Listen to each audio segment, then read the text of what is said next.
Welcome viewers, Dr. J.W.A. since 1994, theologist. Covert Female Narcissism, episode 20. When you started fearing your own emotions. Love should not make you afraid of your own emotions, viewers. At first, your emotions still felt trustworthy.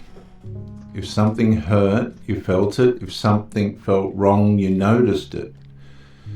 If the atmosphere shifted, your body reacted honestly before your explanations softened it. But slowly, something changed.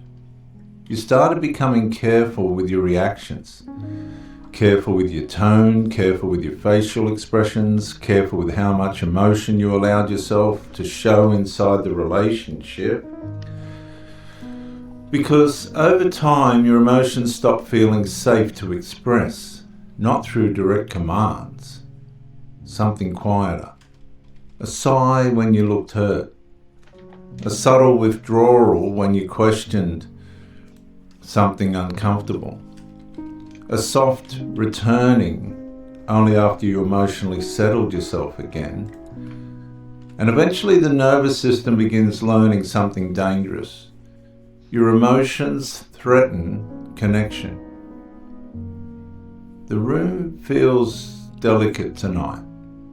The spoon turns slowly beside the bowl and you hear yourself swallowing reactions before they fully surface.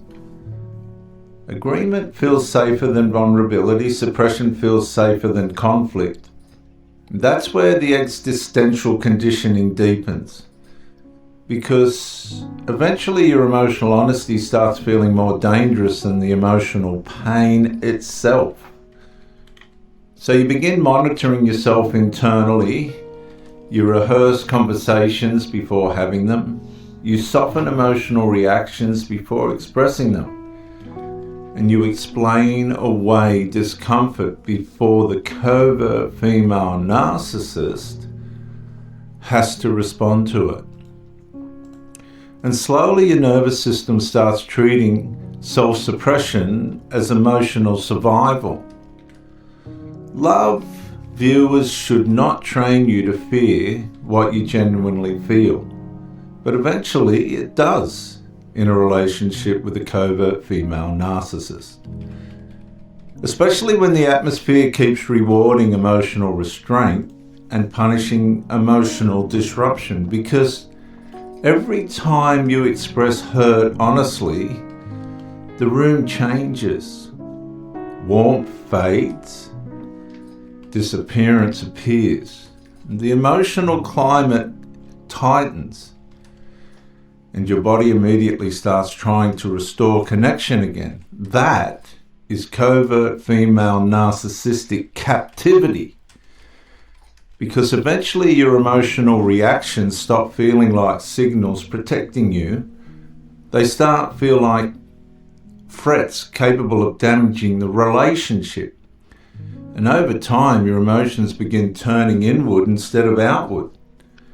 Anger becomes silence. Confusion becomes self-doubt.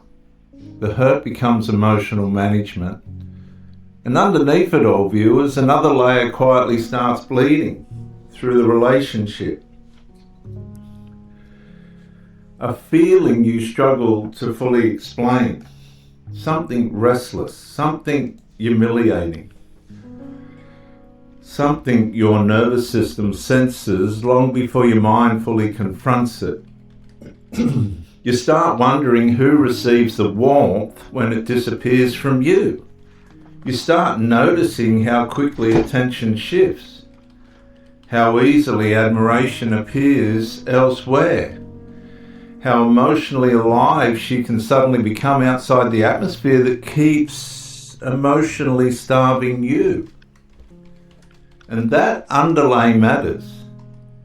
Because covert female narcissistic attachment often carries a hidden erotic tension beneath the instability itself. Validation hunger. Admiration seeking, emotional triangulation, attention seduction, restless dissatisfaction, and relational replacement pressure. And slowly the relationship starts producing another form of suffering. The fear that your emotional exhaustion is not accidental, but connected to an atmosphere constantly searching for new emotional stimulation beyond you.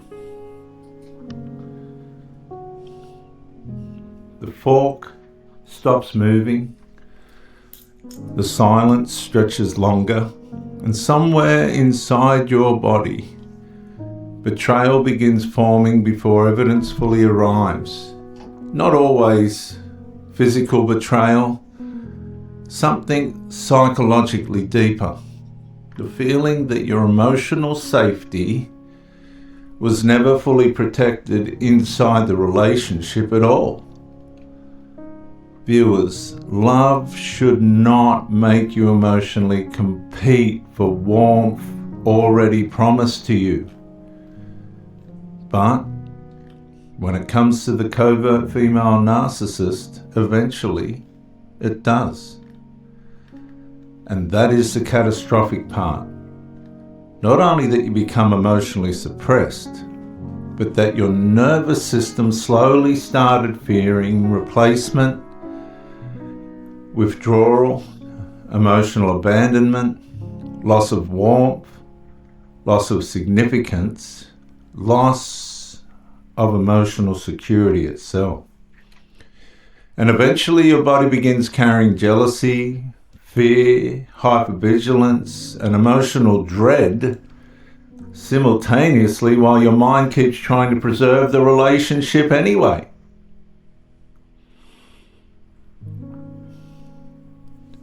And somewhere inside all that emotional suppression and corrosion and catastrophe, you slowly started becoming afraid that your emotions were not the real problem at all.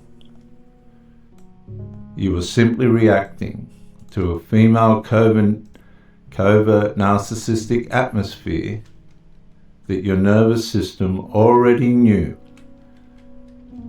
could never fully be trusted. I'm Dr. JWAU. Thanks for joining me, and bye for now.